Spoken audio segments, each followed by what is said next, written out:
Welcome to Pure Hustle Podcast. I'm Mike. And this is Orlando, and we're on episode 116.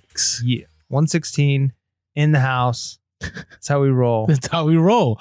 And, it's been good. I feel with every episode, I feel that, sometimes we have those episodes where okay, I don't know how that went. Right. Yeah. But I just feel with other episodes, we've kind of understood more of how to tell a story, but not just tell a story and that's it, but also to provide value. And then sometimes how to just share things, that help other people. I have no idea what you're talking about. No, but I do say I'm unashamed of what we're doing here at this podcast. I think it's great. That's awesome. No, what I'm saying is that, when we first started, it was kind of we had run through a couple scenarios. Do we teach courses? Mm-hmm. And we actually did talk about that, right? Remember at one point? We said, hey, do we do a Patreon? Do we do this? And then we landed on we're just going to document. Right. And maybe things will change in the future. But for now, we said, we'll just document. And somehow through documenting, we've been able to help people. Yeah. And that speaks volumes. And we really appreciate the feedback we've gotten from a lot of you, because sometimes we're like, hey, are we just shooting the breeze here? Right. Because we're just sharing our lives, our reselling lives. And somehow people are picking up stuff. And so that's what I mean. I just feel that the longer we do the podcast, I think I'm feeling more comfortable and hey, we definitely need to keep sharing. Yeah, definitely keep sharing. And then I think too, sometimes we get some new resellers who say things like, hey, where should I start? And honestly, thinking back on it, and this isn't even something we've talked about. So, it's all this good. is how our show is. Just air it out right here. But we've got now 116 episodes, and there's great content throughout all of those, and there's a few bits and pieces in those that it's what was that? But trying to point someone directly to a specific episode, or hey, listen to everything is kind of tough. So it might even be nice as we keep going and know that there's going to be some new resellers, because it's crazy that in this year and a half, going on 2 years now that I've been reselling, how far I've come. And I look back and I'm not asking the same questions that I did when I first started, when you would be talking to me and ask a question about reselling. And so maybe every once in a while we have a occasional back to the basics. Here's just wrap up of a few big highlights of things that if you're just starting out, that might be a good idea. But yeah, it's crazy that we've gotten 116 episodes now of us talking with amazing resellers, us talking about what we've done, how we've been growing. And here we are, and people it's impacted them, and they've impacted us, and it's been awesome. Yeah. And so coming down the road, we do plan on having some hey, if you're brand new, here's some things to think about. Or if you're starting part-time, here's some things to think about. Or if you're going full-time, so we're going to make it a full kind of 3 episodes in a row, as far as theme episodes. Yeah. So that's coming down the road. Yeah. And if you want to help us, maybe even go through, if you're a listener and you love our content, and you want to help us maybe put some suggestions of playlists together, what 8 episodes are good for the shipping category, and what 5 episodes, and we'll make playlists on our YouTube. And what should we delete? I'm joking. Yeah, no, yeah, it's all up there. So nothing's going away. It's there forever. No, it is. But anyways, enough about that. And we just appreciate all of you from day one. And hey, our live was fire. In the sense that all the people that showed up were so encouraging. Oh yeah, our live. I was confused when you said that at first. I was thinking you were saying our lives are fire, and I was I don't understand. That they are. But yeah, episode 115, which was live on YouTube, was fire, which is one of the things that the kids nowadays use to say is really cool. I say that. You're one of the kids, Orlando. I hope so. But anyways, what I want to say is that I appreciate all of you that ended up on live, that engaged with us, that wrote in the, said stuff in the comments, has great questions. Also wanted to share this because this dropped right after. Yeah, as we were ending the podcast and I hit end stream, it came through. Yeah. So anyways, I just want to say thank you so much. Simon, Seismic Sales, dropped $100 super chat. The moment we ended, boom, it came through, and we're thank you. And then we felt really bad. So we would just wanted to say thank you so much. We appreciate every single super chat we got in the episode. Yeah. We appreciate every donation, because in the end, you don't have to at all. Yeah. Our content will always be free, but this just makes us want to do more and more and more. Yeah. So. And he had a cool story. He thanked us, which again, we're nobody. We haven't done anything that special, but he learned from our podcast about, I think it was Rain Spooners, and has made a ton of money off of them. And so yeah, he turned $1,300 to $9,000. Yeah, that's amazing. And so like, I just think like how many things that you've told me that I picked up and bought, and even I just think like I'm really new at reselling compared to you, and yet like you've picked up some items that you're like, yeah, Mike mentioned this. Oh, 100%. Like, it's crazy how like you can just learn things. Yeah, like the Warhammer toys. Are you still kind of bitter about that? It's fine. Are they called toys? No, they're not toys. Oh, see, I really don't know what I'm talking about. Game pieces, man. That's all right. Three sealed boxes. Okay, I'll update when they sell. All right. Anyways, we've gone on too long. We haven't even mentioned what this episode about. All right, so we always like doing that Q4 wrap up at the end of January. Yeah. Just because, I really believe that Q4, you really don't know the effects until you deal with Returnary. Yeah, you need to have a real actual picture of what's going on. And it's really easy to count your chickens before they hatch. And so that's the quote of the week. Don't do that. Wait, we haven't had one in a while. I know, it's been a long time. What happened? I don't know. Like, it's one of those things. Like I for a while there, they're almost forced. And I love putting in quotes when they come up naturally, and it's just like, hey, I read this week, and like this kind of goes in. So yeah, I don't want to force them. I want them to feel like it just naturally comes in. Okay. All right. Okay. So I've heard other, YouTubers, and we actually had an episode last year. We called it the good, the not so good, and the great. So this year I decided to switch it up a little bit. And this one I'm changing to the what we're maybe doing next Q4, what we're not doing next Q4, and what we're definitely not doing next Q4. And I'm going to switch it up. We're going to start with the maybes. Then we're going to do with the don't, right? So let's get all the negative out of the way, do some hustle of the week, and then we're going to get into what we're definitely doing next time. Yeah. Okay. So now I don't know if this will apply to you. So starting with the first maybes, I know for myself is I may have a team next year. Well, like 3 or 4 individuals. I'm still trying to decide whether they're going to be prepping or whether they're going to be doing sourcing. My guess is going to be kind of both. I felt that this year I spent less, and I believe I'm still calculating on my numbers, but I spent less, but I made about the same or more than last year, which is good. That is good. It's great, right? I mean, that means you made more. No, that's what I mean. I made more. Yeah, it does. And it's crazy because my credit score, I remember last year, I went from like 8 something, like 5 something. Right. This year I went from like 8 something to upper 7s. Like it really, like I paid stuff back really fast, and I'm going to be back in the 8s probably in the next week or so.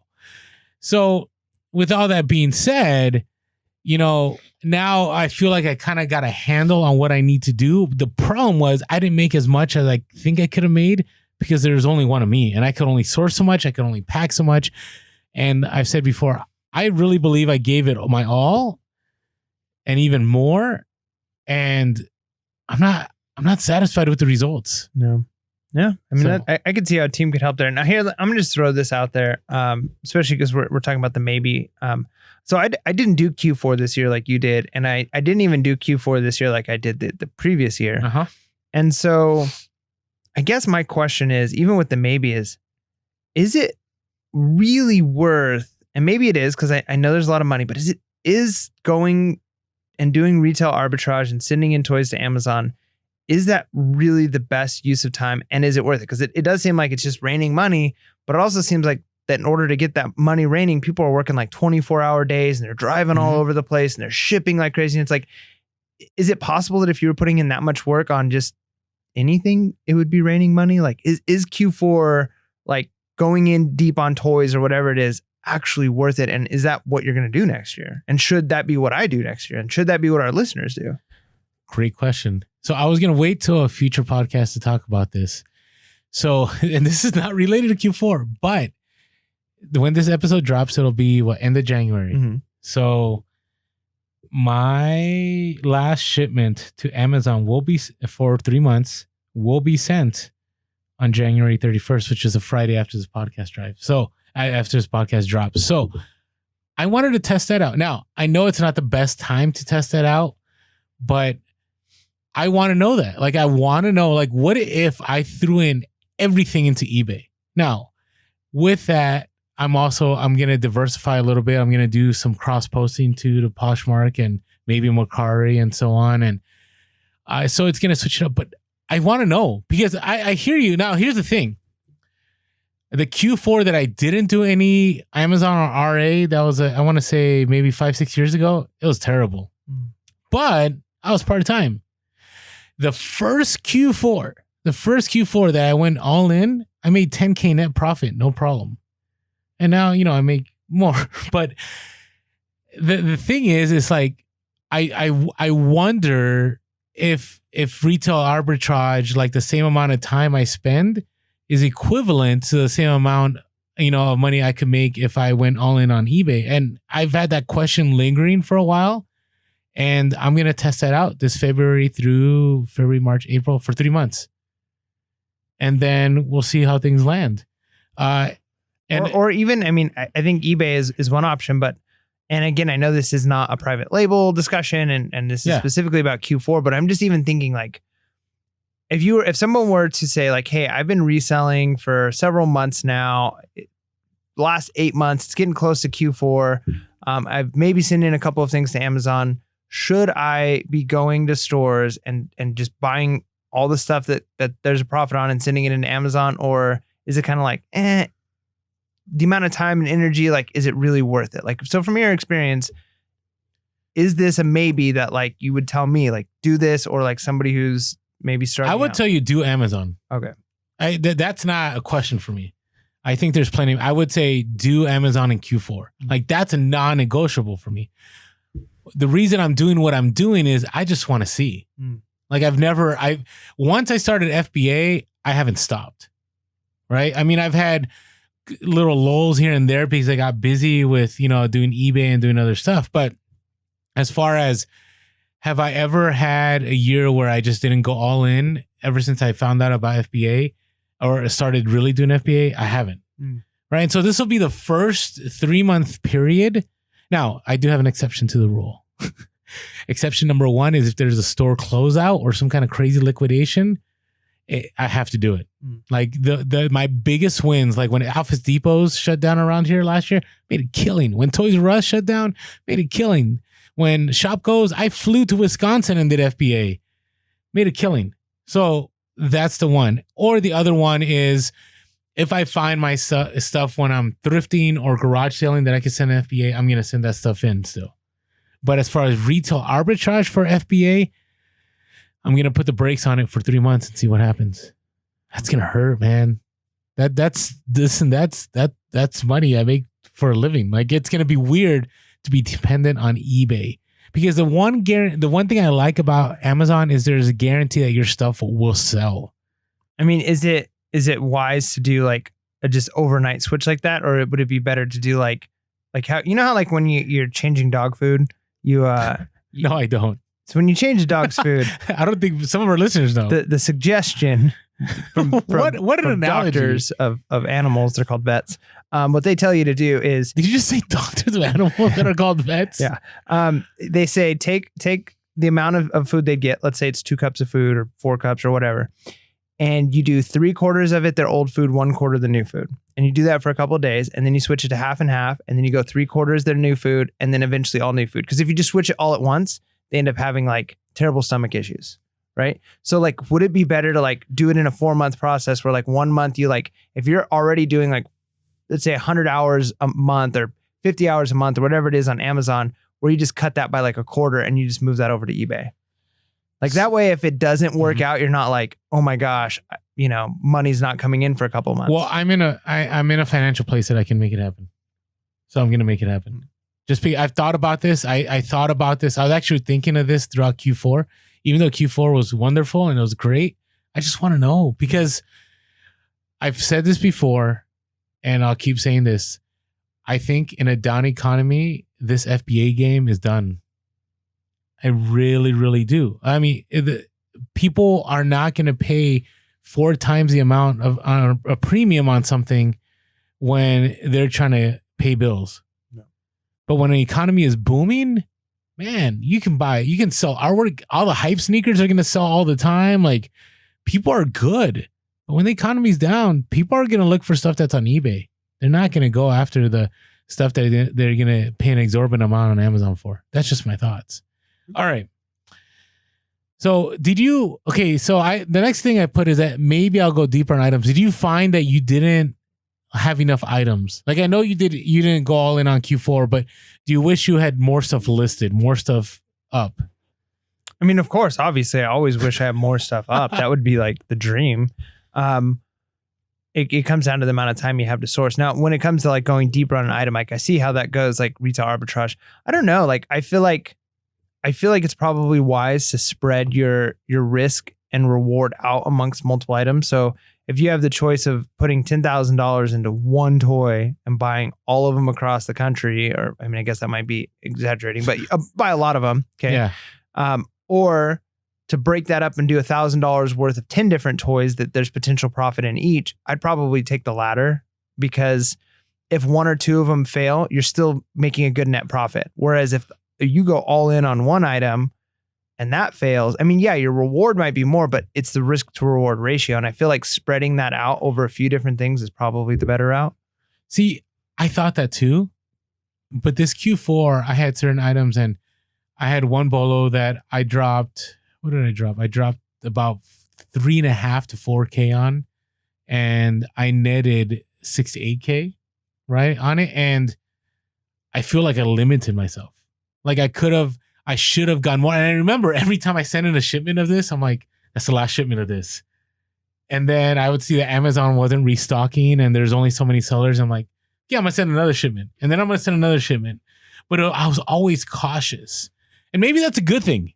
Maybe it was better that I was cautious instead of just throwing it out there. But I remember when I was sourcing, there was these certain toys that I was able to get for like $8 and they were flipping for like $30 to $40. And I remember I picked up close to 100. And we always forget about the peak of Q4. The peak of Q4 is about 2 weeks, the first 2 weeks of December. And I remember just before that hit, I'm like, oh, I sourced too many. Like, I'm not going to be able to sell through these. Nope, they sold out in a week. Then I'm like, I should have gone deep on those. I should have gone deep. Now, but again, that's a hindsight's 2020 situation. Because I know. Did you have any toys that you picked up that didn't do so well? One. Right. So what if that was the one you went deep on?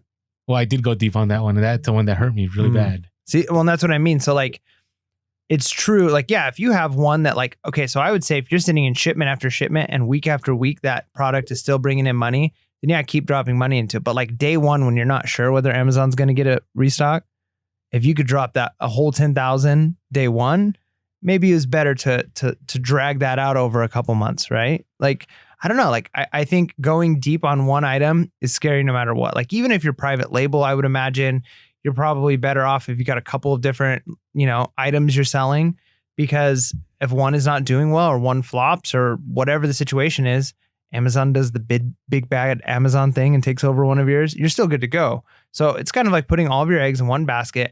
I don't know. Like if anybody says like, if they had all of their money they could have invested in Tesla or Amazon years and years ago, absolutely. But how many people do that on, things that they definitely shouldn't have invested all their money into? I know. And this is why this is a maybe. That's why I'm leaving it out there, because I don't know. I just remember this. It wasn't a sick feeling. It was first I was scared and I'm like, I got too many of these. And then when they sold out, I'm like, I should have just bought 1,000 of them. I probably would have sold all 1,000. So, and I had only one return on those items, so it was beautiful. All right. The other one is picking up even more higher ranked items. I'm not trying to make this all Amazon focused. I got some eBay stuff coming, but that is one thing. So we've talked about this before, and I know, hopefully we'll be doing an Amazon shipment together soon, but the ranking numbers are so off before Q4 hits. Like you think that something may be ranked 750,000, and within 2 weeks that can change when it hits Q4. And so this year, what's interesting is, I'll give an example, which I don't feel I'm burning anything, but this wasn't even a toy. It was I'll be very vague. It was gloves, right? And these gloves, it was before like winter really hit. And so you could buy these gloves on RA and you could pay, I don't know, like 10, 15, and you could flip them like 40 to 50. But they had ranks of like 1.2 million, like ranks of, all obnoxious. Well, when the blizzards hit, those rankings dropped, Right. But that's one of the things that I want to have a whole episode where we talk about. Amazon is really a lot of speculation. Yeah. Big time. It sounds like it. I mean, I've done, I do investments in the stock market. I'm not a day trader by any means, but I have, like I mentioned in the past, have dabbled in like Forex trading just to see like, what that kind of speculation where you are making trades a lot quicker. I've done cryptocurrencies, fast and slow trades, and there is a ton of speculation, and it kind of sounds like Amazon is that with like a little bit more hustle involved. You're not just sitting at a computer pushing a button to buy or sell. You're actually having to go out and look, but you're still hoping because you can make some mistakes, right? Like we talked about that on the eBay for Business podcast that we were on. Like one of the nice things about thrift stores and garage sales is you're usually not going deep on one item. I mean, it'd be great if it's like the Bellow of the century and you can pick up a ton of them, but usually it's like at most you're spending $20, $40 on an item, maybe a little more if it's like a really crazy good item. And if it flops and you lose $20, right? Whereas if you're doing that on a toy and you're spending $5,000, $6,000, $7,000 and it flops, like there's a lot of speculation there. I know. And so will the rankings drop? Will it become hot? Is Amazon going to get a shipment? Like I know. And that's why we're having this conversation about the maybes. Like maybe I will do that and maybe I won't. Like, I don't know. I would say right now I've really gotten good. Is that proper English? Really? Fine. Okay. Just checking English teacher. How about better? I've really gotten better at understanding that there's I won't go above certain ranks. I used to go above certain ranks and I did this past Q4 on a few, but they were items where there was only like one or two sellers. So I'll give you an example. So there was one item that was an advent calendar, and I'm being super vague. There's all kinds of advent calendars. So I got a shout out Sell Quick Ship Quick on a normal episode. So anyways, I was with them. We saw a calendar and the ranking was like 800 and something thousand. But the cost was cheap and you could 4 times your money. Mm-hmm. And so I'm like, you know what? I'm gonna try this. I grabbed all 4. They sold like within 2 days of showing up at the warehouse. And so I'm like, maybe certain items that are more related to like the holiday, like you can maybe take more of a risk on, but just understand that, I got an advent calendar. You don't want to buy an advent calendar and send it in like the first week of December. Well, and the other thing you've got to consider, I feel too, is what are those category rankings? Because sometimes you look at something and the ranking might be really high or really low, but depending on what category you're looking at. So like an advent calendar, if you're looking at it's 800,000 in the category of calendars. What's in toys, but yeah. Or in toys, then that makes sense. But like on that one. Specifically, if you're looking at, more specific, if somebody's looking for advent calendars, maybe that's like in the top 10. You know what I mean? Like, and a lot of people are buying those. So if someone's just typing in toys, well, there's a good chance that that's not what they're looking for, right? Or if they're looking for calendars, they might be looking for like a planner or like a wall calendar. So like, I even feel like that with the ranks, like can only mean so much. Like, no, ranking doesn't lie. It just doesn't. Like, I mean, the rankings and categories have to be different. Like, no. If there's subcategories, it changes the whole equation. That's what I mean. Something can be low in a subcategory that maybe was created and it's different. But if it's in a very general one, like toys and games, like that ranking does not lie. If it's in a random one, like you said, like advent calendar, that could lie because maybe the ranking within that very specific sub, then yeah. Then you can get yourself into trouble because you're like, oh, this is super low rank. But if you're picking up a toy and it ranks super low on toys and games, it's going to sell. It's going to sell fast. And so with these calendars, I think I made like $800 or so.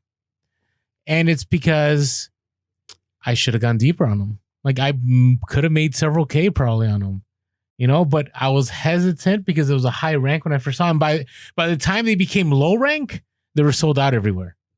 Again, speculation, but that's what I mean. This is why it's a maybe. Maybe I'll pick up higher price items depending on its field. Okay. The next maybe is I may not do any online arbitrage. And this is why. Online arbitrage, the moment you order it, you begin to lose money on it. Does that make sense? Because let's say you find something, right? Let's say on eBay or Amazon, right? You find something and it's worth money at that point in time and you find it. Well, what if other people find it? And then they begin to list it and then the price get dropped.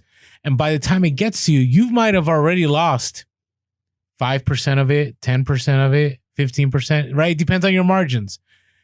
And then let's say you're doing Amazon and you want to ship it to Amazon. That's another 2 or 3 days, maybe a whole week that you miss. So the price just keep going down. Yeah, I get that. You have less information available to you in some extent. But at the same time, that goes back to speculation because the opposite could be true. Like if you would have sent it into Amazon 4 days earlier, the price could have been lower and the price could have gone up in the next few days, so I get that. I do think that maybe one benefit is if you notice the price is tanking and yours hasn't been delivered yet from your online arbitrage, you can cancel the order, right? So maybe there's some safety here's what's there. crazy. I did do that. So I had things shipped to where Sell Quick, Ship Quick live because I was going to ship it out of there. I canceled the order. Walmart sent in all the stuff still. So, and not only that, but they sent in they shorted me too at the same time. So I literally had to wait a month and a half to go and return it until I went back to their house. It's kind of crazy, but that's the other thing with the online arbitrage, things were delayed. So that I lost even more money as things were delayed. So those items, by the time they got to their house, I told them, I said, can you just hold it because there's no money in them anymore? Yeah. And I feel like too, honestly, especially when it comes to hot toys, online arbitrage doesn't seem to be as effective because stores oftentimes will block you from being able to, they just don't sell the big hot toys. If it was fingerlings, right? They're not selling fingerlings online, guaranteed to be delivered. No, they actually hide those listings. It's crazy because it's in store only. A lot of times you see price in store only. Yeah. And you can buy it if it's in stock at store, but it's not online available. So if those are the things you're trying to pick up, it kind of makes sense not to do online arbitrage. Yeah. Well, there was this one building set that was fire. You could buy it for 20. No, you could buy it for 30 and you were able to flip it for 100. And eventually I think so many people picked it, it disappeared from Target's website. Wasn't even there. Right. So, I mean, that's an advantage for you, right? Because there's less people that know about it. But I think if you're depending on that one item for online arbitrage, that can get kind of tricky. So I get what you're saying. All right, let's go to the not. I think this is a lot easier than the maybe category. Not. Okay, so I'm not chasing unseen bolos. And what I mean by that is unless I have physically touched it or I know where it's at, I'm not going to go looking for it next year. Do you know what I'm saying? So let's say our lovely fingerlings, right? So you see it on social media, right? And somebody goes, oh man, these are fire. I'm going to go get these. And you've never seen them. What I would tend to do is I'm going to find this. And I would spend the day and go 8 stores and maybe find 3. I'm not doing that anymore. So you're saying if other people on social media are mentioning it or somebody DMs you or you find out somehow. Okay. Because I just felt that was a complete waste of time. Complete waste of time. Yeah, I mean, it kind of goes back to if everybody knows it's a bolo, then you kind of lose out anyways, right? Because you're chasing something that you're probably dealing with people tanking prices. And so, yeah, I can see that. Yeah, that seems like a good knot. Here's what's funny. You mentioned that and somebody had DM me the other day and they're like, yeah, they're brand new. They're like, hey, I just joined, I just started reselling and I'm actually in a bolo group. And I'm like, oh, and they're like, yeah, there's about 900 people. What? 900 people? That is massive. Now, I don't know. Maybe Mike and I don't know enough. We've never been. I thought bolo groups were maybe 100, 200, but 900. And then we always say, if there's 900, I'm just going to throw around that number. There's probably 100 of them that have shared with somebody outside of that 900. Yeah, probably more than that. Probably more than that. So you imagine, you are not only, and we're not against bolo groups. If they work, they work. But we really believe the smaller, the better. Right? Yep. And if you have 900 people chasing after an item, that's for sure going to bring. I just imagine, and again, we have no idea. I've never been in a bolo group. I think for those of you who are doing it and it's working for you, or you're leading one, or whatever it is, that's awesome. I hope they continue to work and provide people value.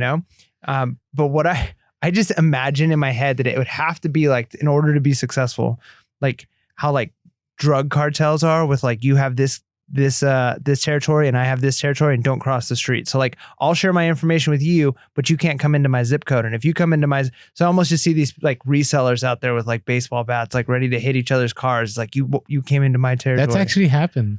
Not the baseball cards, but the people like saying, "Hey, you came into my territory." That's happened. I mean, it seems real. like if you're going to share like a bolo, like here's this item, we can all make money. I'm not going to drive all over the country to pick this item up, so I don't mind sharing it with other people, right? But if you come into my stores and start buying it, and I told you about it, you're crossing a line, right? Like we've made a deal. That in my mind, I just imagine these like, you know. This is what I love about how naive Mike is about reselling still, because in a good way, in the sense that like. You see it, like it doesn't like, yeah, 100%. Like why? I'll give you an example. I have a good friend of mine who has the ability to source a lot more than I do. And I remember the moment he said, I'm taking over San Diego and I got my team. I was like, can't share with him anymore. Right. Because it's done. Like it's over, right? He's in my territory. Like, that's the way it is. It really does seem like, you know, gangs in New York or something. Gangs in New York. Like this is our turf, and these are our bolos, and we'll share. You share. We're all good, but don't cross the family because you know then bad things will happen. Good. All right, the next one I'm not doing, and well, maybe you'll be doing Amazon with me next time. I'm not doing merchant fulfilled. That seems weird because like going into it, like it seemed like a good idea. I know. Is it a bad idea, or is it just didn't work for you? It didn't work for me. Okay. And this is why. So I had a bad experience. My very first item ended up getting shipped to Alaska, and it cost me a lot of money, and it was a pain to ship. What was it? Oh, right. I see that. It's okay. But not only that, but I did have a few merchant fulfilled, and I just felt it just took away time. Like, unless you have like video games, which again is very hard, video games or something small that you just can drop in a poly. But still, when I was thinking that we go back to eBay, I was thinking, if I'm going to be doing this for Amazon, I might as well just flip stuff on eBay. Yeah. Right. I mean, the reason I'm doing Amazon is because of FBA. It's not because of merchant fulfilled.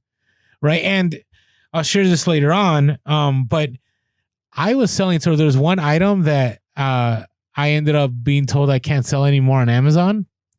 I went to eBay and I was selling it for more on eBay and just as fast on eBay. Huh. So all I did is I looked at the rank and I'm like, hey, people are going to buy this because and this is why on Amazon, I can refresh my memory.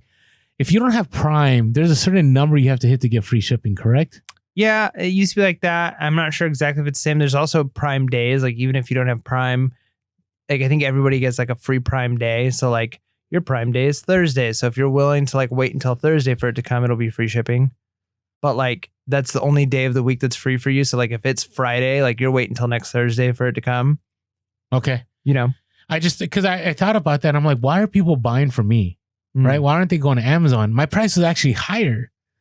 But man, I had velocity on eBay. I had Amazon velocity on my eBay. Yeah, I've actually, like I said, I haven't actually sent an Amazon order yet, but I have the Amazon app and I look up rankings all the time when I'm like, will this sell on eBay? Because sometimes, I mean, there's Terapeak obviously that you can use, but like that's another program. And I know Amazon's another program, but like if I'm scanning an item, I can just quickly scan it on Amazon and eBay really fast and see like, hey, this has got good ranking on Amazon, and here's they are selling on eBay for this amount, or there's not very many of them on eBay. And then, it's probably still going to have a quick turnover rate. Yep. Or sell through rate or whatever you want to call it. So anyways, that is definitely something I'm not doing. I went last year without it and it was nice. This year, I remember some stuff would sell and I'm like, no, like I don't want to pack this. And again, that's for me. I know people that kill it on merchant fulfilled, but it's just things you have to think about. What model works for you? And I will tell you, maybe if I was on because there's people that have kids that did it really well. So I don't know. It just didn't work for me. All right. The other one, did you try to flip any Black Friday stuff? No, I went. I tried to do thrift stores on Black Friday. And let me tell you, like, oh, that's right. Yeah. So the not for me would be going to thrift store late. Like you got to get there on time, like early. I didn't realize on Black Friday. I didn't realize Black Friday thrift stores was like crazy. Like it's crazy. But so I did end up going though to a Target just to like, because I was on my way home and I'm like, oh, I'll just stop, kind of walk around, see what it was like. And it was like a great experience. There was nobody in there. I mean, sure, it was like 10 o'clock. It was already like past the rush, but it was super easy to walk through, and there were some good sales, and I bought some like Christmas gifts for family and different people. But I definitely didn't try and flip any of that. And you say so, not flipping any Black Friday stuff. And it does seem like I've heard a lot of people say that like their best sales actually aren't on Black Friday. Like there are certain items where it's like maybe the doorbusters, but like it's almost like a sucker thing to get you in on those days. Like we're giving you these deals, but like realistically, like, I don't know. Is it just because they're oversaturated with whatever DVD Game of Thrones season 3? I think they are. It's like, so I'm going to talk about my biggest failure. So my biggest failure was those Ryan's piggy banks. And this is why. So, you know, my kids, when my youngest son watches Ryan. So I look at this and I'm like, sure, kids are going to want this. But so the year before I sold Ryan's eggs, the gold ones, and I made a killing on those. Those did well. But I think there's a problem with Black Friday in that they oversaturate. Like now, I think now it's a little different in the sense that it's not limited. Like, I don't know. I just got the sense because I don't know if you remember this, but I remember I was telling you, I was like, it got so bad with these Ryan piggy banks that on Black Friday, I could go to certain like Walmarts and people were walking over them to look at other stuff. Yeah. It was just on the ground. And that should have rang alarm bells in my head. Like, do not the scarcity. And so I also last year lost money on like Lego sets that were Black Friday. Why? Because again, if they're doing a sale like that, they've put out a ton of them. Correct. And here's what I think. Like I've got this, I don't know what it is. Like, it's like, I don't know, maybe we need to make a shirt about it. I'm going to do it. Why is it every single thrift store across the nation has at least one copy of Twilight Seen It? I don't know. Right? Unopened. So random. No, you're right though. Unopened. You're right. Twilight 100%. Seen It at every single, or some Twilight board game. I don't know what it is. Every single one has it. And so it makes me think like, what was the sale they had? Like, was there like a Black Friday sale where it's like, if you walk through our door, we'll give you 10 of them. And so people just had them and they were like, let's just give these to the thrift store because they're everywhere. Yeah. Right. So like, that's what I imagine. Like when they sell things for so cheap, like they had to have created so many of them to make sure the stores have them and that they're going to be sold at this price that people are wanting to pick up a bunch of them. That there's no scarcity at all. It's like every household's going to at least have one or two of them because they were Black Friday special. Well, let me tell you how bad it got with these. So another thing I failed, I love sharing my failures, so hopefully you guys don't feel like me, is the reviews were instantly bad on this item. Like bad, like 1 star. And I'm like, oh, this is not going well, right? And then on top of that, not only were the reviews bad, Walmart within a few days dropped the price by $10. Ooh. And they still have it in stock? And they still had it in stock. They had it in stock all of Q4 and it was only $20 instead of $30. Scary. Yeah. Scary. And actually, I had 10 of them that showed up that I canceled. So luckily I was able to return those. That was no big deal. But man. So here's what's interesting. There was one Black Friday item that I picked up with some laser tag thing that everybody was looking over, but it wasn't popular. Everybody looked over. I picked them up for $10 and there was no Amazon listing. So I'm like, okay, you know what? I'm going to sell this on eBay. The only reason I picked them up is my boys love these toys. They would go over people's houses and play with them. Actually, do you remember that laser thing? Yeah. Okay, it was that. Huh. And they were $10. And so I was going to list them, but then I saw somebody created a listing on Amazon for like $35. Sold all of them in 2 days. Nice. Could you have created the listing on Amazon? I could have. I didn't want to do the work. So somebody else did. I just jumped on and it was over. But my problem is I find that day of Black Friday, there were other bolos that were there. And I just thought, hey, why don't I just get the better deal? I'm not doing that again. That I am not. If you see me in IG do that, call me out next year. Mike, stop me at Walmart. So what are you going to be aiming for on Black Friday? The non-specials? Then why go Black Friday? And that's no. Mind blown. No, I'm not going to be like, I don't know. I will tell you What I will do on that Black Friday is okay. Wait, let me retract a little bit. There were certain things that were good to buy on Black Friday that weren't like the thing that was on their advertisements. You know what I'm saying? So I'll give you an example. There was one game that I could buy, and here's what I'm going to talk about definitely later on, is that you could buy it for $8 and it was flipping on Amazon for $30. And I bought tons of them and I sold them all through. But they weren't one of the ones that were being pushed. Right. So maybe I need to rephrase that question. I'm not going to try to flip items that are the primary ones that are being pushed on Black Friday. On the end caps, in the middle of the aisle, like on the advertisement.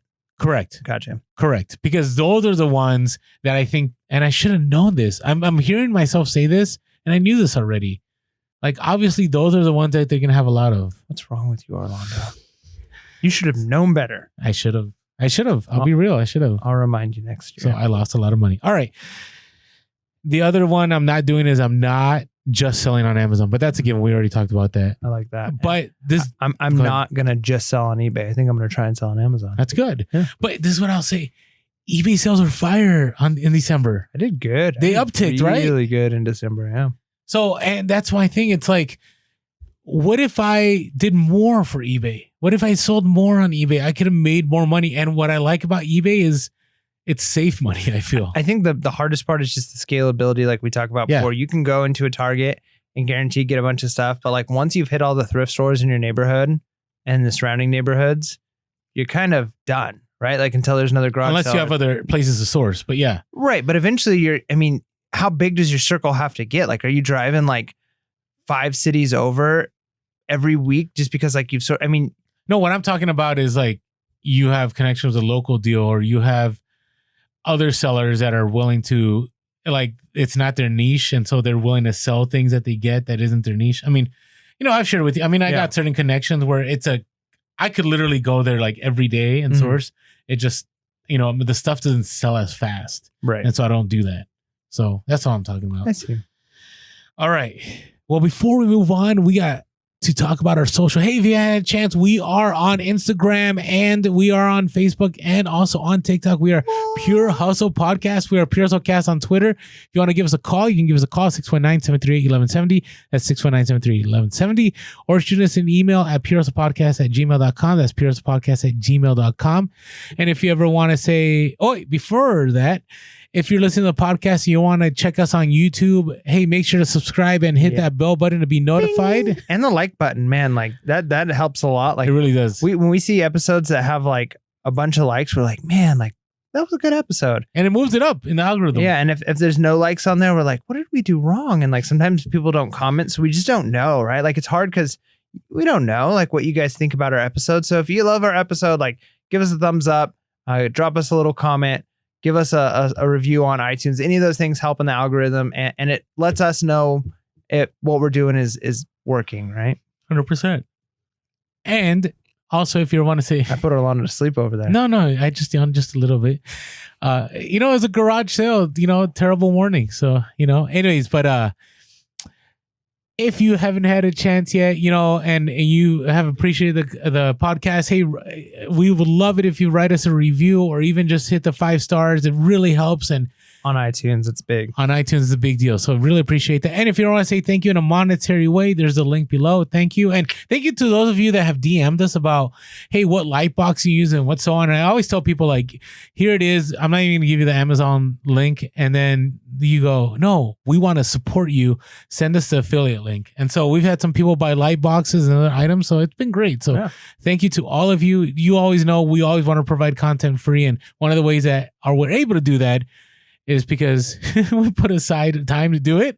And the other one is from donations. I feel like we're PBS, from donations from viewers like you. Yeah. So call in today quickly and we'll answer. And how do they do those things? It's something like that. We'll send you a duffel bag. We got like a little bag so we can give you. And so anyways, but we need like an NBA star or something on here, but like a washed up one that like why that do? Why could like come why can't on we get a like, legit one? Why does it have to be washed up? Well, because like I mean, let's be realistic. Like just getting any kind of NBA player on here would be a big deal. So like, it's probably going to be like a washed up one. It has to be a name, like a name that's recognized. I mean, not really. It could be like this guy like was on this team and show the picture and people be like, wow. And then they just say like, support Beer Hustle Podcast because they do a lot for the community.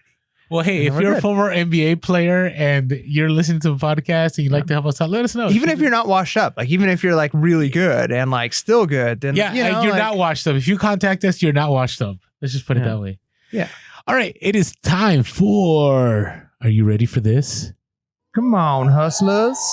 It's the freaking hustle of the week.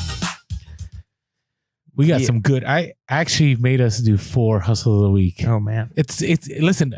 Love all the ones that are getting sent. I apologize if not all of them making through. They're just so good. It's hard to decide, which ones to take. So yeah, but we got some good ones. Go. So our first one is Rob, IG handle at Rob Wheezy. You got to say it like that. Picked up a pair of. Is it Lucchese cowboy Lucchese cowboy alligator boots this past summer at an estate sale for $20. That's a good price to be picking up a pair of boots. Like I would say that's around right for cowboy boots. It took about 6 months, but sold the pair of boots for $950. Are you kidding me? Like I'd be happy to buy a pair of cowboy boots for $20 and sell them for $80, right? Like that's a good deal. You sold them for $950. That's why it's Rob Wheezy, because that was amazing. Good job, Rob. I hope you're okay with all that. Here's the thing. This is what they were. They were pretty awesome. They were vintage custom Lucchese. I hope I'm saying that right. Cowboy alligator boots. He even had the date pre-1986. Like I think French toe. Like keywords matter. That's awesome, Rob. Great job. Not only finding it, but your listing and the pictures definitely sold those boots. Good job. $950. And I was telling him, I go, I got a pair of Lucchese boots that I have listed for over $1,000. Then I'm still waiting for that hustle. I paid $20 for mine too. Hey, so we'll see. You never know. You might get $951 for them. Hey, you know what? I did get offered up to $550 on them. Hey, but I turned it down. Should I have turned it down? I know. I don't know. I mean, clearly, if they're as good as his, you can get a lot of money on them. Well, they're not alligator. They're not anything exotic. So well, then maybe you should have took the $550. Yeah, but they retail for $2,000. Yeah, but the same retail, bro. All right, I don't know. Okay, all right. Next, thank you so much, Rob Wheezy on Instagram. You said that wrong. What? It's Rob Wheezy. Oh, sorry. I was like, whoa, they butchered your name. All right. So next we have Mike. You know Mike. IG handle vintage.games.plus. Yeah. You've actually met him in IRL. I've met him in the wild multiple times. Multiple times, that's right. At least twice, maybe 3 times. Garage sales and thrift stores. And what a good guy, man. Like, just a good guy. That's awesome. I still haven't met him, so love to meet you someday, Mike. We DM a lot, though. All right, so he's a repeat hustle of the week. He had one. He's one of our early hustles of the week. So he was at a garage sale and came across a junk removal guy. So you ever met like those junk removal? Wait, I think I know where he was. Anyways, I'll DM you, Mike. I think I know where you were. Mm-hmm. All right. So he paid $100 for a USPS container full of watches. You know, like the little crates? Right. Right. So it was about 90 pounds of watches in there. $100. Didn't even know the brand. Right. Just picked them up. Had batteries put in, many of them were fixed. Didn't have to pay the watch guy that took care of it for him. And I remember him sharing this with me. This was back in the spring. And he paid the watch guy in leftover pieces. Like, that's great. That's sweet. All right. So then sold 85 of them for $70 each. And then lotted the other watches, some were Swatch, made about $6,000 on all of them. That's a hustle. That is a hustle. I'm still waiting for that hustle for me. I mean, I've had some good ones, but like, not like that, man. That is awesome. And you know, the beautiful thing about hustling is, like I've said, I've seen Mike out in the wild a couple of times, which means he's out there a lot. Right? He is. So he's out there hustling, and he came by this because of hard work. And so that's just encouragement to all of us that, you know, if you're out there hitting garage sales consistently, you're going to find that deal where you turn $100 into $6,000. Like, it takes consistency and work and effort. And here's the other thing. if you go by his IG handle, vintage.games.plus, his IG page is full of video games. Yeah, he's branching out, doing different things. Right? So it's a different niche. So anyways, hats off to you, Mike. That was awesome. All right, you ready for the next one? Let's do it. Oh, it's me. It's you. I'm waiting. That's right, because we did 4. All right, so this is Candace, IG handle, Candy Skinetic Crush. An intense name. Was at the store that shall not be named in the Midwest. As a result of our IG podcast, Instagram and podcast, decided to keep an eye out for playoff gear. And I've been pushing that like crazy. Found the San Francisco 49ers vintage starter gold satin jacket for $12. Listed it.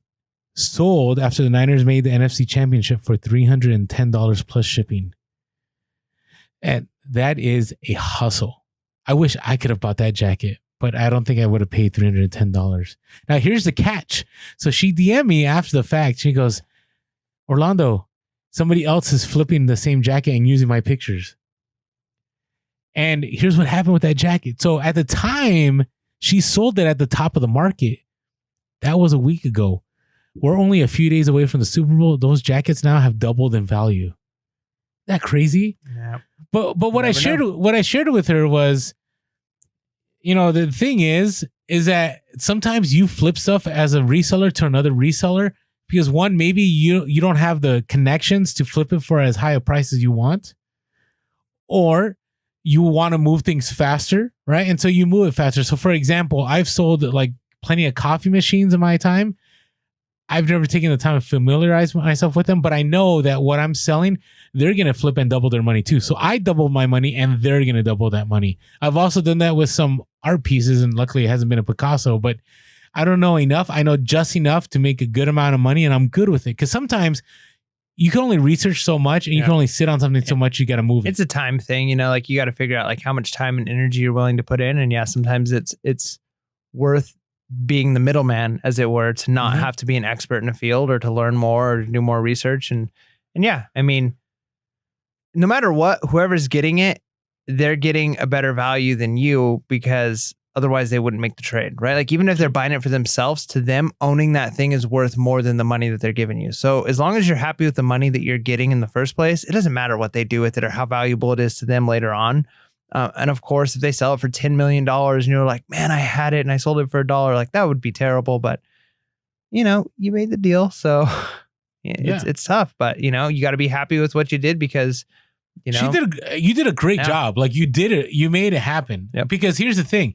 That person may not get as much as they want. And then that person might end up dealing with a return that's worse. So yeah, the return, and then now all of a sudden it's not worth anything. And yeah, you just never know. Like you can't play the Niners will win a Super Bowl, but maybe they don't. And then it's like the guy might want to return it. Like it's better for him to flip it, and then you really don't have to deal with it. Yeah.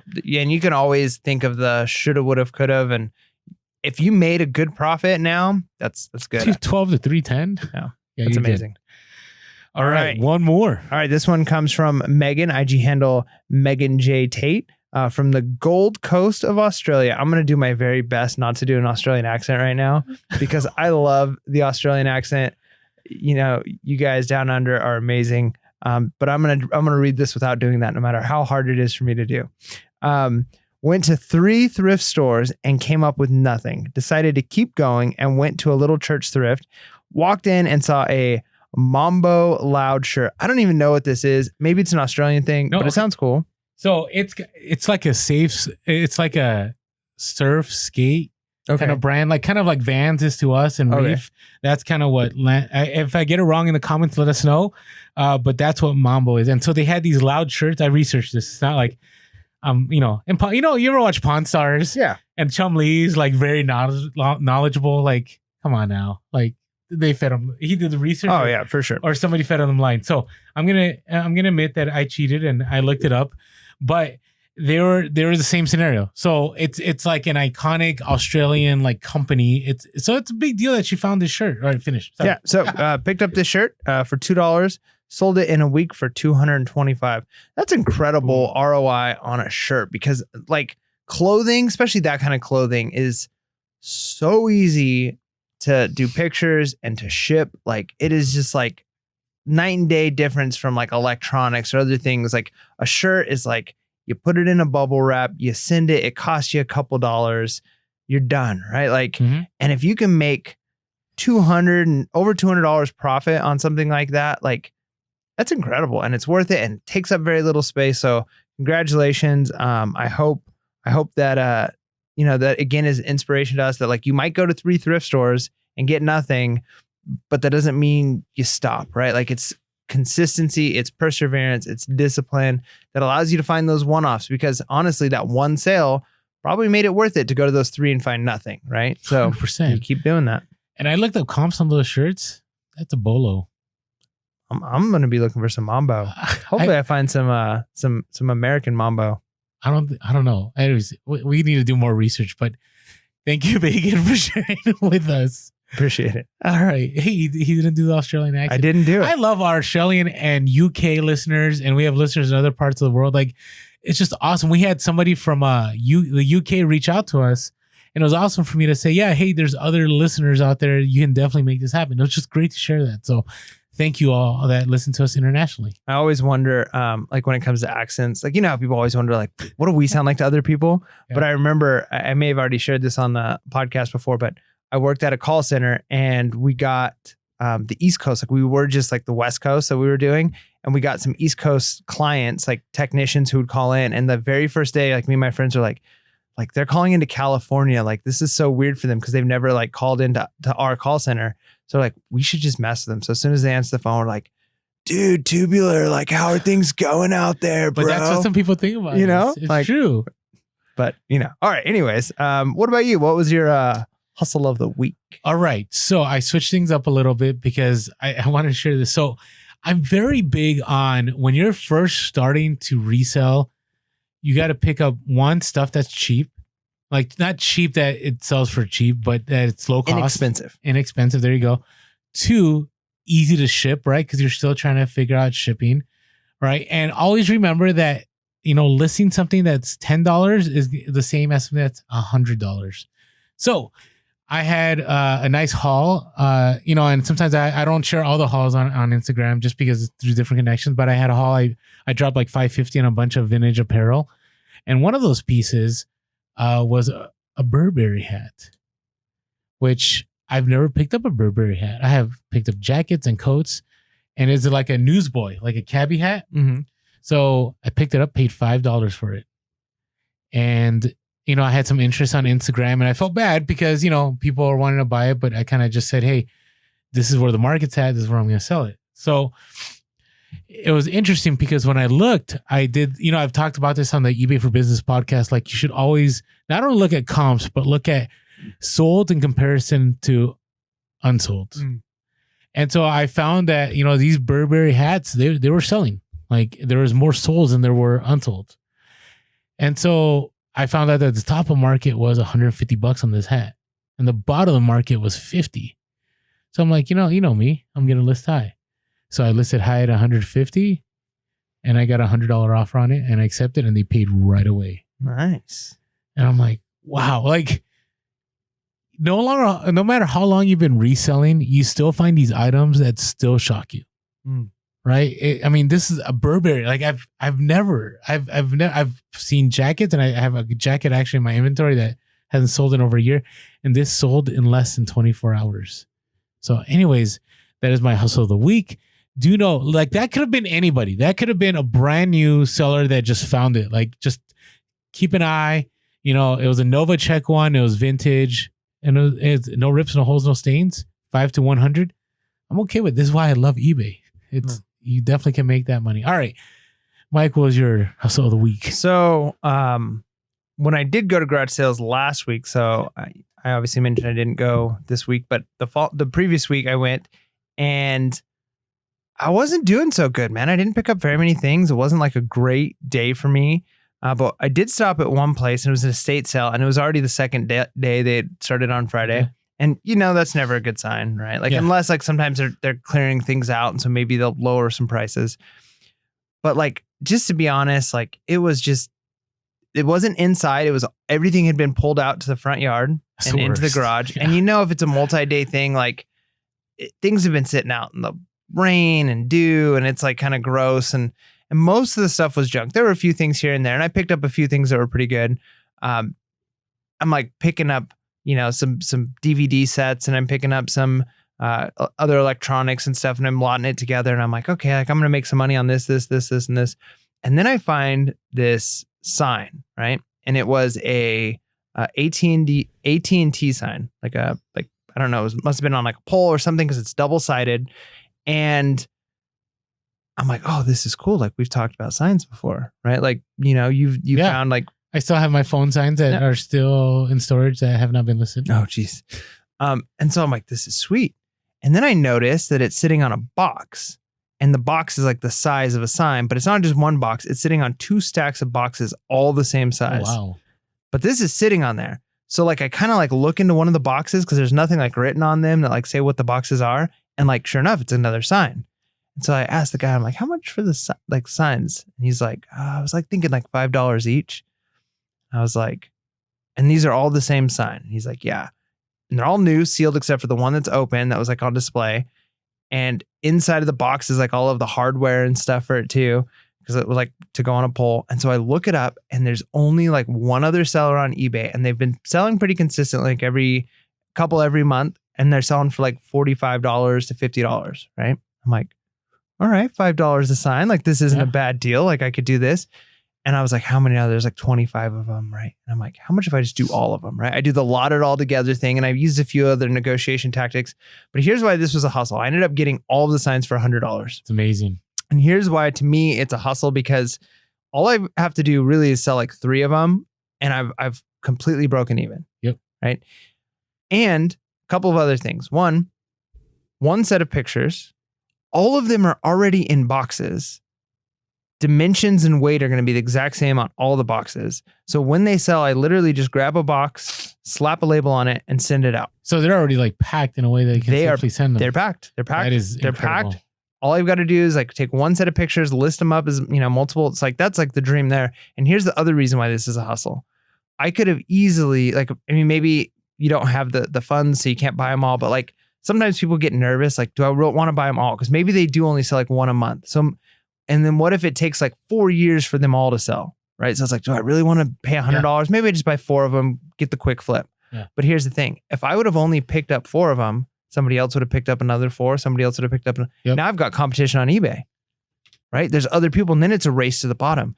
But I'm only seeing one other person, and he's only got a couple left, right? So there's only one other seller right now that has any of these signs. There's only a couple left. He's my only competition. Maybe I just wait him out and let him sell his 2 at his price, and then I put it up for even higher.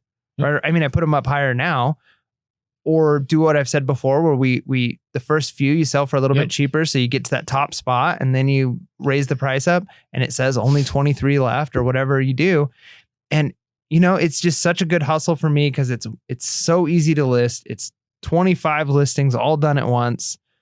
All of the packing is already done. Like I can't imagine much better. It would have been better if they obviously were worth more, I guess, but I'm not going to complain about potentially that's $30 net each. No, that's a score. Yeah.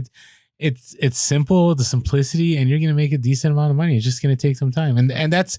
Yeah, I'll wait it out, whatever. I mean, but it's awesome. Like, it seems like you're getting more bulk buys.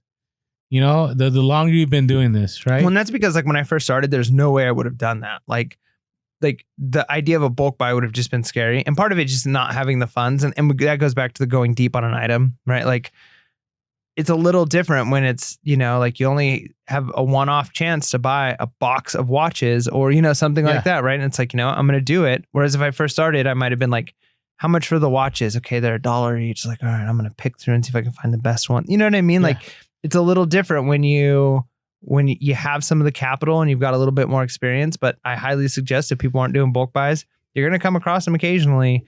And if the price is right, man, do it and just realize like, it might take a couple years for that money to be all the way in, but I mean, you don't find them every day. So agreed. So had some good hustles of the week. So that was good. Thank you, all of you that shared. Really appreciate you. All right. So let's talk about the definites. So I have 5 definites. I have for this 4 here, was 5.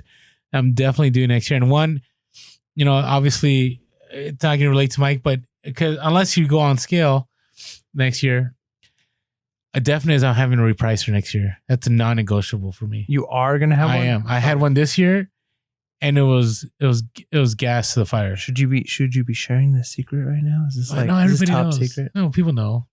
It's shared all the time. I'm just kidding. Okay, I know. We love you guys.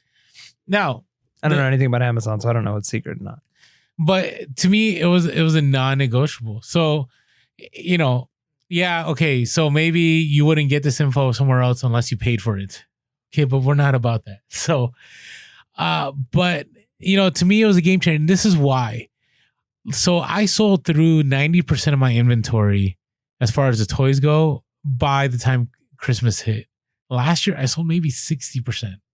And the reason is like I couldn't catch up to the repricer. Like I was too busy, and next thing you know, somebody sold out their stuff and my price didn't get to that place, and then Amazon took over the listing or something would happen.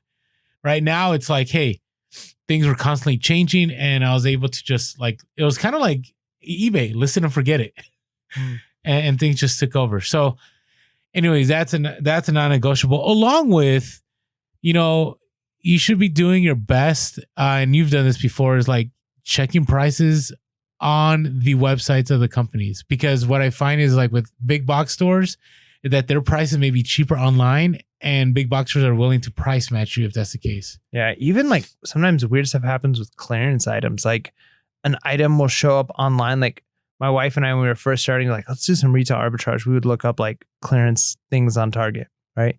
And so we'd find like, oh, here's a toy they're selling for $4.99 at Target on clearance. And then we get to the Target store and they're on clearance for $8. And we're like, what? And then we take them up, and then we'd have to talk to somebody, and they're like, oh yeah, we'll acknowledge the one that's online.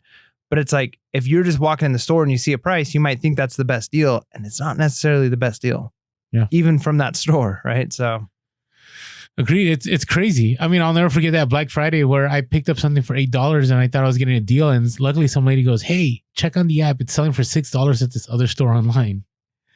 And so they're price matching another store, is what you're saying? Or they were or did you go to another store? I went to another store because this store wouldn't price match, like Walmart wouldn't price match Target. And it was Black Friday. And so it was just too intense. So I ended up buying 100 units. And if you think about $2 per item, that's $200 I saved, right? There are more margins. All right. The other thing is using eBay to sell low ranking Amazon items. We already talked about that before. But I want to add something to that. So one of the reasons I got in trouble with some items last year was my margins were too slim. Like it's like, oh, I'll make $3 on this. I'll make $4. And I'm just not, that's definitely something I'm not doing this year. I'm definitely next year going to do something where I'm going to say I probably need 4 times my money.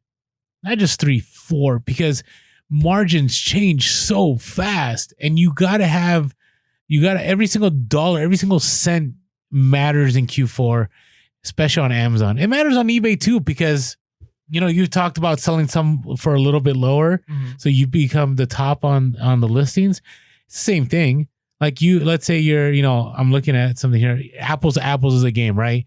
And Apples to Apples is selling for $20 on eBay, and you were able to get it for, $5. Well, you can still make at least $10 net profit. But what if somebody's able to get it for $4?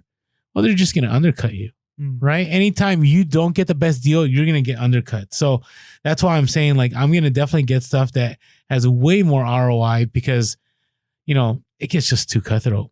And, you had mentioned, should we talk about reprices? But that is what drives the prices down 100%, right? We blame, sometimes people blame new sellers and stuff, but ultimately is like, it's maybe new sellers that don't understand how repricers work. Because the way I had it set is I would always sell stuff not at the bottom. It would always be like, once people, ended up selling all their bottoming out stuff, I would sell it at a higher price. And so it would catch up with that number and then sell it right there. So, okay. Did you have kind of your own bolos? You don't have to share them, but did you have your own bolos this Q4? I mean, yeah. How did that work out for you? Yeah. And not just this Q4, but just in general, even with like retail arbitrage, or we've even talked like going back to like Facebook Marketplace or Craigslist arbitrage.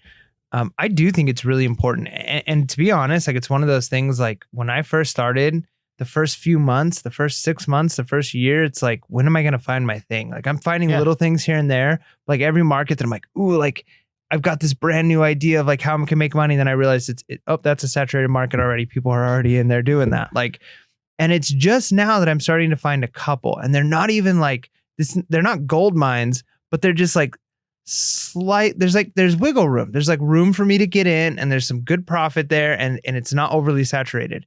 And that's just taken hours and hours and hours of like research. Nope. And I think it's the same thing with finding your own bolos. Like if you're the one going in a store, scanning items, looking for stuff, eventually you will find the things or the niches or the types of items that aren't necessarily like everybody's doing it. And to be honest, those are usually the things that don't have the fastest turnover. Like maybe they're the fastest sell-through rate and maybe they do have a fast sell-through rate, but they're just not selling in the same scale that other items are, which might be why they're not as high ranked or whatever. Because if that was the only way, if really all you were doing to figure out what to buy, what bolos were, you would just list everything from rank 1 to 1,000 or whatever on Amazon and then buy those things, right? But there are things that are way below that on the ranking scale that are actually still doing good, but maybe it's because there's just no competition there that you can make good money.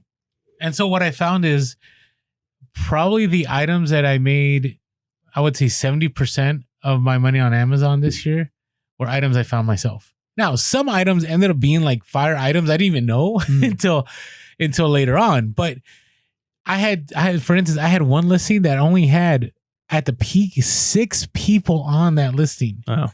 And it was super low ranked, and it was an easy $50 net on each one. Right. And I sold a ton of them. And this didn't make it into a bolo group. Obviously, people weren't aware of it. Obviously, it was something that I had found on my own based on my experience from previous years, because I actually had sold the same bolo the year before. And Amazon never got on the listing. It was never a problem. And I just killed it. I crushed it on that one. But the other bolo I found was something that became a hot item, but I just figured it out on my own. And here's what was awesome about it was that I figured it out on my own. And it was 7:15 at night. And I'm like, I need to move on this. Like there's only so many people. And I was able to figure out a way that I could ship it and I could jump on a listing. It was actually something I could make as a bundle, but it was already bundled for me. So I went and I literally spent from 7:15 until like almost 2 a.m. sourcing. I sent it all in. And I made $40 net on each single one of them. Wow. Right. Hey, so can't complain about that. Finding your own bolo, I'm definitely doing that. I will tell you, I do not see myself chasing hot toys unless, like I said, unless it's in front of me and I can actually hold on to it. If I can't figure out where it's at automatically, I'm just not going to go chase it. It's a waste of time. I like that. All right. And the last one here. Okay. Is going to ramp up even more next year on eBay and Amazon. That's a definite. Like I always say this every year and it's a given, but there is no greater time. And again, some people say that, stuff doesn't do well on eBay. Actually, it does. You just got to have the right stuff. Right. But man, Q4, like I made, Q4 was good. Let's put it that way. And I only see myself scaling it more next year. And I'd love to get to a place where I could scale it where I'm not stressing about anything from like January until June, which it takes a lot. It does. But how beautiful would that be? So beautiful. So beautiful. It'd be butterflies flying over unicorns, over rainbows. Beautiful. Something like that. I don't know. But anyways, I implore all of you, like, if there's ever a time you got to go all in, I would say it's mid-November until mid-December. Obviously, you got to do a lot of preparation before then, but when it's like, and you and I disagree on this a little bit, right? Because, and maybe we'll see my experiment, what happens from February through April, and we'll see how things go. But I really believe if there's ever a time you're going to give it, you're already going to 10X it as much as you can. It is. And I don't even like using 10X because I think 10X is really tough to do. But if there ever is a time, it's during that peak time. To me, there's no greater time than reselling across all platforms. Yeah. All right. With all that being said, hey, thanks for paying attention to us. Hopefully, this this shared with you some valuable knowledge, things you can apply and remember. And I always say with these episodes, listen through them, but then before Q4 hits again, listen to them again because, you may have missed something. I always listen to our episodes about Q4 because they definitely help me as I'm preparing for Q4 again. And before you know it, it's going to be time. So that being said, make sure to be real, be relevant, and be reselling. Peace.